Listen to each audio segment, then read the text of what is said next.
پہلے مرحلے میں تو کھا جانے والی نظریں ہی ہوتی ہیں۔ سلامتی ہے ان آنکھوں پہ جو ہدایت پہ نظریں جمائے بیٹھی ہیں، ان کانوں پہ جو ذکر خیر کے منتظر رہتے ہیں، اور ان قدموں پہ جو ہدایت کی راہ پہ گامزن ہیں۔ مجھے کائنڈلی یہ سوال پوچھنا تھا کہ قرآن کی ایک آیت ہے جس میں سورۃ قلم کی آیت ہے جس میں یہ لکھا ہوا ہے کہ جب یہ کافر لوگ کلام نصیحت سنتے ہیں تو تمہیں ایسی نظروں سے دیکھتے ہیں کہ گویا تمہارے قدم اکھاڑ دیں گے۔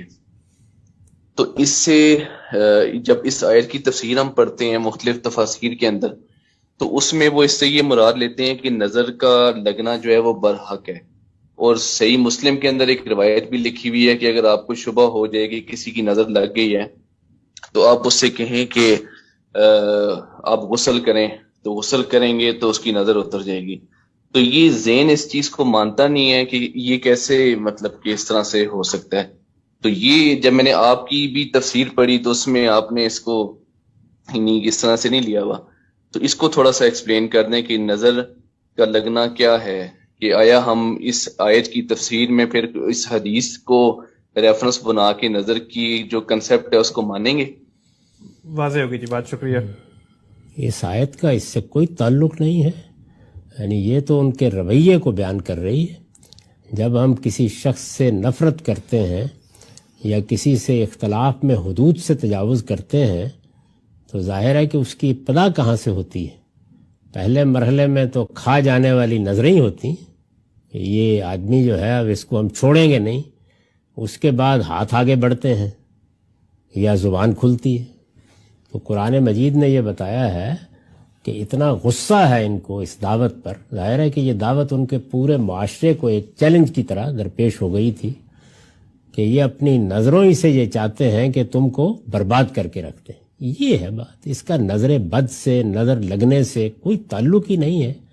اس کے لیے آپ میری تفسیر دیکھ لیں، اس میں استاذ امام امین احسن اصلاحی کی تفسیر دیکھ لیں، اور دوسرے بھی جو اچھے جدید علماء ہیں وہ اس سے کوئی تعلق نہیں مانتے، نہ ماننے کی کوئی ضرورت ہے۔ یہ تو ادب کا ذوق نہ ہو آدمی میں تو ایسی باتیں کر سکتا ہے۔ ہم بھی کہتے ہیں کہ تم تو مجھے کھا جانے والی نظروں سے دیکھ رہے ہو جی، میں نے کیا ایسی غلطی کر دی ہے۔ تو یہ اسلوب ہے جو قرآن مجید نے اختیار کیا ہے، نظر بد سے اس کا کوئی تعلق نہیں ہے۔ تو قرآن میں تو از راہ کرم اس طرح کی چیزوں کو داخل کرنے کی جسارت نہ کریں۔ اس کے بعد رہ جاتا ہے یہ نظر بد کے بارے میں لوگوں کا تصور، تو یہ قدیم معاشروں میں موجود رہا ہے، اب بھی ہے بہت سی جگہوں کے اوپر۔ رسول اللہ کے زمانے میں بھی یہ مانا جاتا تھا۔ تو جیسے مختلف دوائیں آپ نے تجویز کیں اپنے معاشرے کی روایت کے مطابق، یا کسی موقع کے اوپر کوئی اس طرح کی بات کہی کہ اگر تم یہ محسوس کرتے ہو تو یہ طریقہ اختیار کر لو، یہ بزرگوں سے سنی ہوئی باتیں ہیں۔ اور ہر معاشرے میں اگر آپ کو دیہات میں رہنے کا موقع ملا ہوگا تو آپ نے سنی ہوگی، ہماری بڑی بوڑھیاں، ہمارے بزرگ یہ باتیں کرتے ہیں۔ اس کا نبوت سے، قرآن سے، پیغمبری سے کوئی تعلق نہیں۔ تجربے مشاہدے سے تعلق تجربے اور مشاہدے سے تعلق رکھنے والی چیزیں صحیح بھی ہو سکتی ہیں اور بعد میں تحقیق سے ان کی غلطی بھی واضح ہو سکتی ہے۔ یعنی ہم اپنے بچپن سے فرض کیجئے یہ سنتے آ رہے ہیں اپنے بڑوں سے کہ فلاں دوا کھانے سے اطمینان ہو جاتا ہے، ٹوٹکے جیسے بتائے جاتے ہیں، تو وہ صحیح بھی ثابت ہو سکتے ہیں، کل کو ان کی کوئی غلطی بھی واضح ہو سکتی ہے۔ تو اس لیے ان کو دین سے بالکل متعلق نہیں کرنا چاہیے۔ یہ تجربی علم ہے، اور تجربی علم ایسے ہی معاشرے کے اندر ہوتا ہے۔ ٹھیک ہے سر، بہت شکریہ۔